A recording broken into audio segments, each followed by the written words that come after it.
li tax mu jóg Yacine da ngay fen man maa ko wax man maa ne Yacine Fall day fen c'est-à-dire on n'avait pas devant nous une autorité judiciaire, on n'avait pas devant nous un procureur, on n'avait pas devant nous un juge d'instruction, on avait devant nous une vice-présidente de PASTEF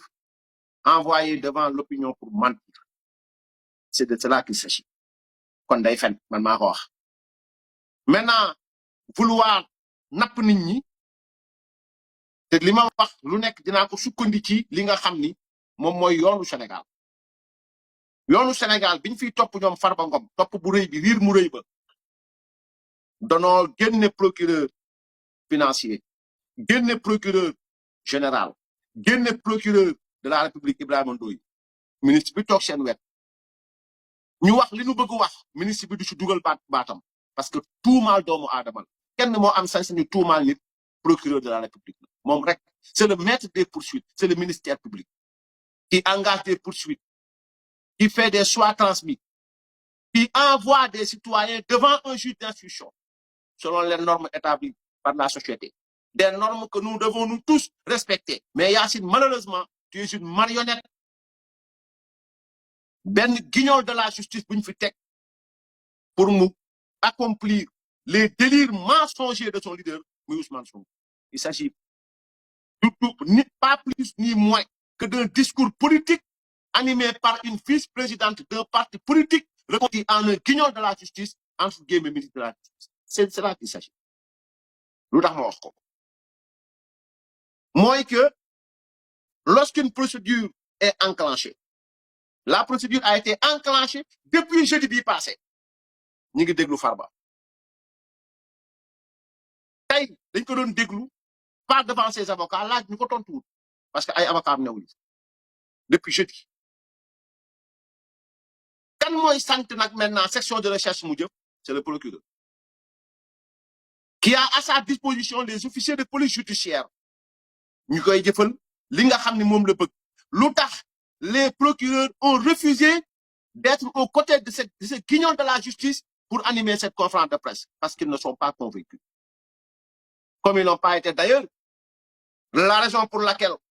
ñu toog depuis le 7 janvier bii ñu génn su ma juumul ci le juge d'instruction bind ni war nañu bàyyi ñi ñu génn dem ñu toog ba dernier jour bi ñu doon gis dégg ne procureur financier wax na nangam ak sangam depuis jeudi ba léegi laa wax ñu ngi déglu Farba vendredi tard dans la soirée ñu bëgg ko génne samedi ils l'ont entendu au niveau du pavillon spécial samedi déglu nañ ko fa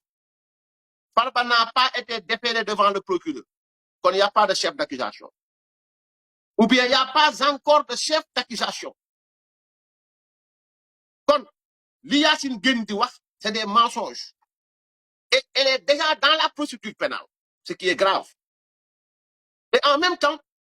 il ose menacer les gens yi nga xam ne ay xawma ay procès-verbaux yoo xam ne kenn waru koo yor lu koy jox Libération lu koy jox Saliou Gueye lu koy jox waa Yor-Yor lu koy jox waa Sans Limites lan moo koy jox waa Solo Média ba ñuy toog di wax ci procès-verbaux mosoo leen ko wax mosoo leen ko dingal vous êtes ridicules et à la longue vous êtes des hypocrites donc Yacine Fall mi génn di wax laa wax elle était en train de mentir day fen day kàcc maa ko wax man Bah Diakhaté Al-Boutili bi pour la bonne et simple raison que elle n'est pas une autorité judiciaire du autorité judiciaire autorité politique la vice-présidente de PASTEF qui avait pour mission tey takkal Farba Ngom mais it jox li nga xam ni moom mooy ngooñ bi seen xar yi mën a sàqami pour mën a dalal seen xel parce que démb libéré nañ Tahirou Sarr maa ngi ñëw ci libération Tahirou Sarr donc gàcce gi nga xam ne nag Pastef am nañu ko damay ñaan ñi yërndu laa wax ñi yërndu ngeen yónnee Yacine Fall sama vidéo bi ba mu xam ci boppam ni xawma dañ koo jay ni ko yow yaa téye yoonu Sénégal xawma li ñu fi def tey laa lay fàttali li Ousmane Sonko bëggoon def tey kenn defalu ko la Yacine Fall nekk di rey boppam di ko def te étape par étape je vais vous le dire depuis très longtemps ñaa leen jox benn waxtaan tey benn wax boo xam ne dama bëgg Ousmane Sonko dégg ko ngeen dagg ko partager ko au maximum ba Ousmane Sonko dégg ko Madiambal Diagne dafa wax ni Ousmane Sonko moo doon piloté interdiction de sortie territoire national am ñëpp di teew dem laa ci am lu ma leer parce que dama jot tuyo ne am na koo xam ne ñoom ak moom ñoo àndoon mu nekk ràññeeku koo xam ni ñëpp xam nañ ko ci nationalisme ñëpp xam nañ ko ci politique boo xam ni affaire nationaliste la may waxtaan démb ak sama benn xame takku der boo xam ni dafa nekk ci frontières yi mu xamal ma ni am na jamono joo xam ni ki may wax mu nekk actuellement opposant Ousmane Sonko du ma wax turam bëggoon na génn Ousmane Sonko moo def interdiction de sortie du territoire pour moom waxuma Jean Baptiste de déedéet parce que fi ñu toog tere waa ji national de Gambie à 10 jours des élections législatives du Sénégal li may wax takk leen ko ngeen partage au maximum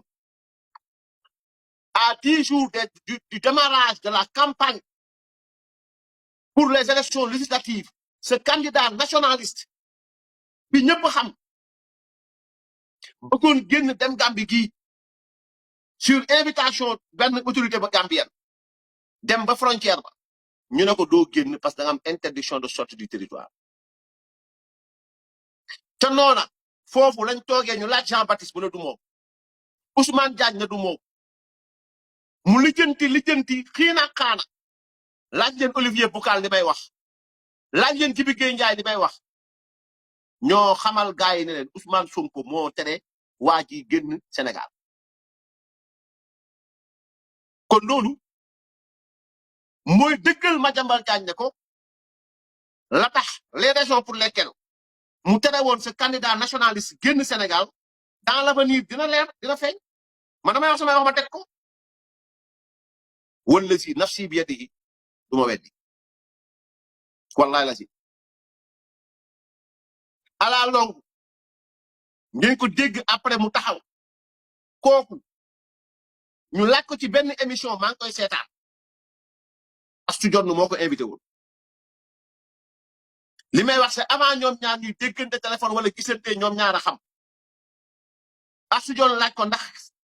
gise bi yaa Ousmane Sonko yaa ko sàkku moom tontu sax tontu bu leer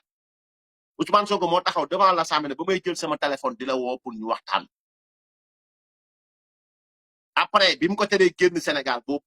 après ci lañ toog ñoom ñaar ñu waxtaan kon mooy buum yi mooy interdire sortie territoire national c'est lui au fait benn ñaareel bi mooy non pas ça ñaareel bi mooy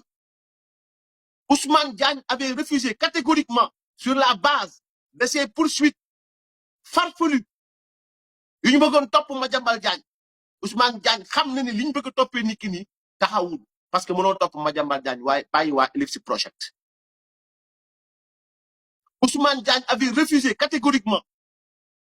mu dugg ci biir li nga xam ne moom mooy la révision ou bien la réouverture du procès Mame Mbaye Niang Ousmane Sonko il avait refusé tout comme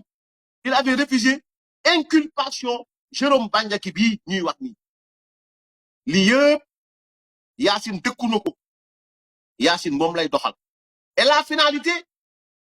sera sanctionnée par avant que la Cour suprême maa ngi ci ñëw léegi di jël décision ngeen xool la moo nar a xew Sénégal parce qu'ils sont convaincus que leur dossier est plus vite que la tête Ousmane Sonko et de Yacine Fall réunis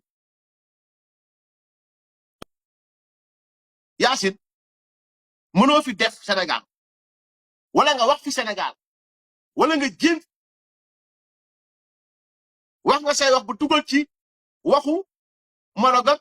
Indonésie ak Mali ak pour nous faire croire que nangam sangam est consort c'est politique et on comprend fi am da ngay fen da ngay kàcc da ngay nar da ngay sos et dans ce cirque bi nga xam moom doon def tey le procureur général le procureur de la République normalement moo doon taxaw parce que moom bu fekkee ni enquête am na fouille am na ñu gis téléphone ci cellule Farba Ngom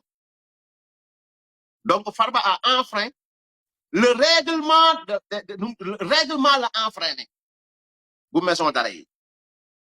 ce qui chaque jour dafay am